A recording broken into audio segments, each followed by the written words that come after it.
Okay, big day here at G&T Sailing. Today is the day that we cross the Tehuantepec from Huatulco area to Chiapas, where we're gonna check out of Mexico. We have a nice westerly breeze that we're gonna be leaving on that hopefully means we're gonna sail until about 3 in the morning. Right, Tim? Here's Tim, ladies and gentlemen. That's what the forecast says. How you feel about, here's the camera. How do you feel about our I'm ready. crossing? Let's go. Let's do it. Well, it's a little early. Well, we got a lot of stuff to do. Gotta get ready. After 5 days of waiting outside of Huatulco, Mexico, a weather window opened up for our crossing of the Gulf of Tehuantepec. Welcome aboard. I'm Gretchen and this is Tim. Together, we are G&T Sailing. 2 humans, 1 Catalina 42, and a whole lot of sunshine.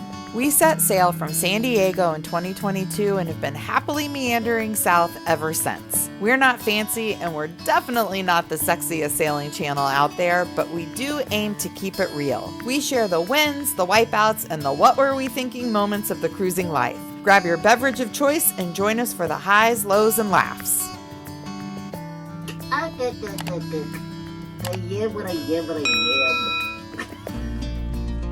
There are 3 navigational challenges for us between here and the Panama Canal, and the first one is crossing the Gulf of Tehuantepec, which you can see here. In this area of the world, Caribbean trade winds funnel through a narrow mountain gap in southern Mexico. This creates an acceleration zone where the winds intensify as they pour into the Pacific. The good news is that these winds are usually all or nothing. They're either blowing hard or turned almost completely off. So the strategy is to wait for a 2.5-day window when they're off.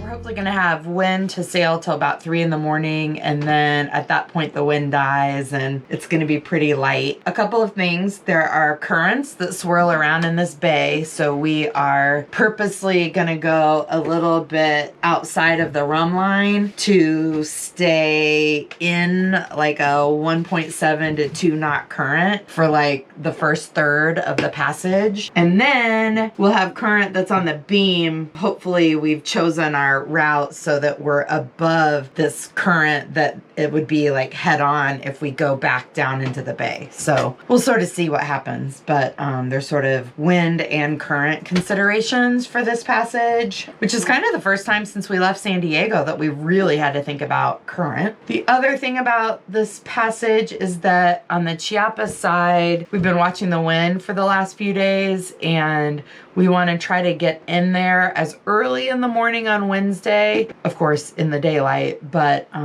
the wind starts to pick up in the afternoon. So we are hoping to get over there, get into the marina before these gusts to 17 start in the afternoon. So the goal is to try to keep our boat speed at 5.5 or higher throughout the entire passage. And if we do that, we should meet our mark to get to Chiapas in the time frame that we're aiming for. So that is the passage plan. So we left the anchorage with this boat, Tritium, right behind us. Well, they left like 20 minutes after us, and they are going to roll past us very quickly because they are a very, very sporty trimaran. So on Passage, I do little things to make Passage life special. And one of those is I used to always drink sugar and cream in my coffee, but in the last year I've weaned myself off of sugar in my coffee. But on Passage, I let myself put a little sugar in. So it's like my Passage coffee. This is the blowtorch strategy. It's blocking the sun and giving this patch of shade with the wind. How's it going, Tim? Good. This is great wind.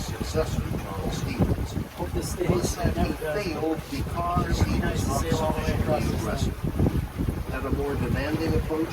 The last window we wouldn't have sailed at all, so I'm glad we waited for this one. So I said, hey, don't you wanna come and run away with me? Hey, won't you come and say by chance, don't you wanna make a man who fully understands a sailor's heart, a sailor's heart. watch update. Things are going well. We are into the Motorfest portion of the passage. We were able to sail until about 1:30, and then the engine went on, and it's going to be on probably until we get to Chiapas. We're doing 3-hour watches, so this is my second watch. 5 until whenever Tim wakes up. Hopefully he can sleep. The sun's going to be up in about a half an hour, and it's very damp. So I know once the sun comes up, that'll dry everything up, but for now I have a sweatshirt on. I haven't had a sweatshirt on in weeks since we left the cruise. Anyway, yeah, things are going well. Just making our way calmly across the Tehuantepec. I guess it's whatever. Our friend Anna messaged us yesterday morning before we left, and he said, have a boring AF crossing of the Tehuantepec. So that's what you want, because the wind's either really, really ripping or non-existent. So the fact that we got to sail at all was pretty nice, and now hopefully just motor across this glassy sea. The very dewy Dodger here at sunrise. My dad always said when he was living aboard in the Chesapeake that if you got up in the morning and the decks were covered with dew, that was a good sign that you were not going to have rain that day. So, welcome the dew.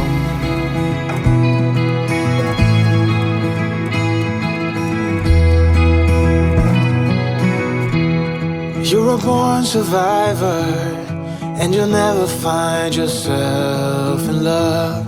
You're wise enough. I got troubles, I got sins. I'm my worst enemy, but I still got a lot to give. So I said, hey, don't you wanna come and run away with me? Hey, The menu today is a bacon and some pancakes and some orange juice.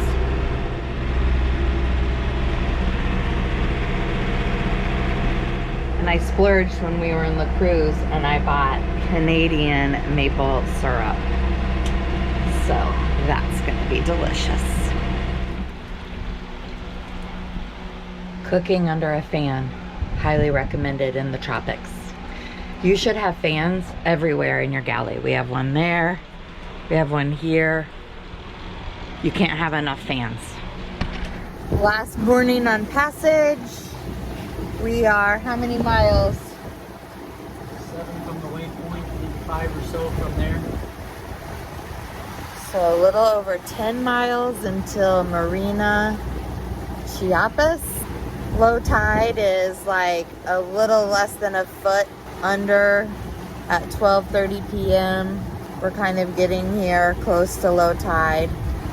So hopefully that is not going to be a problem. But Marina is tucked way back. It's all like man-made. So, and I read in the book that they dredged the channel, and we have had our friend Hadar, he went in and he said it was pretty shallow, but we're not sure what the tide level was when he went in. But he said he saw 13, but we don't know if he measures from the water line or the keel, and we don't know what his draft is. So anyway, hopefully it'll all just go well. It usually does. So any thoughts? Nope, I'm anxious for this boring passage to be over. Hasn't been much sailing. A lot of motoring. But we saw a lot of fish. I mean, a lot of animals, turtles, dolphins, sharks, tons of birds, all kinds of different birds that pooped on the Dodger. And I saw a shooting star last night. That was nice. And the Southern Cross and the Milky Way was really blasting last night. So that was cool. It's our last landfall in Mexico. if all goes according to plan. That's kind of an exciting milestone. Yeah. It's been 2 years, and by the time we leave here, about 3 months that this boat has been in Mexican waters. We like Mexico. Mexico's been very good to us. We left a nice chunk of change in Mexico. You're welcome. And we're excited. I'm excited to see some new waters. We have a good navigational challenge ahead of us with navigating through the Papagayo winds. So we'll tell you more about that when we get ready to leave. We're almost there.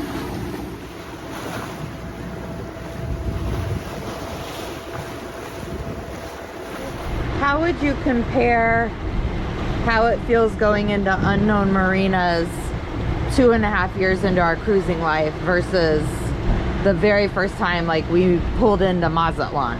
Yeah, it's obviously a little better. Still a little bit puckering. Yeah.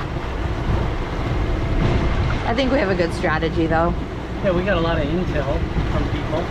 So I don't think it's going to be a total surprise when we get in there. Yep.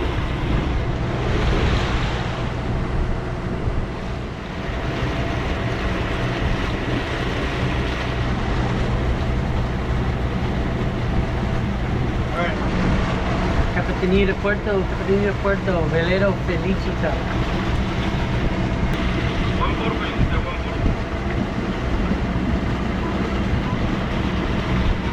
Buenos días, disculpe, pero mi español es limitado.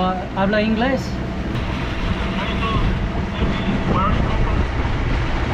Huatulco.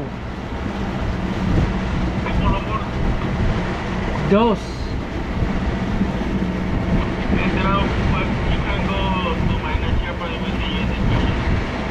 Gracias.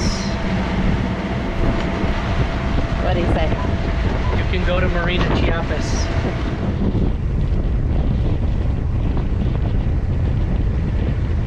It's like a Walt Disney ride.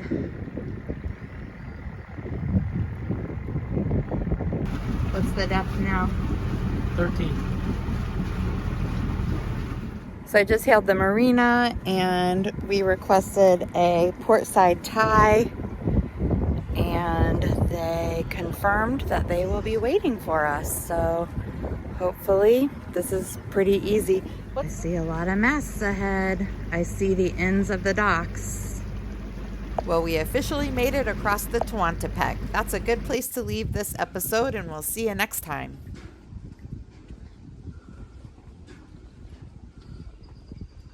It's gonna be a party in the cockpit. The doggy.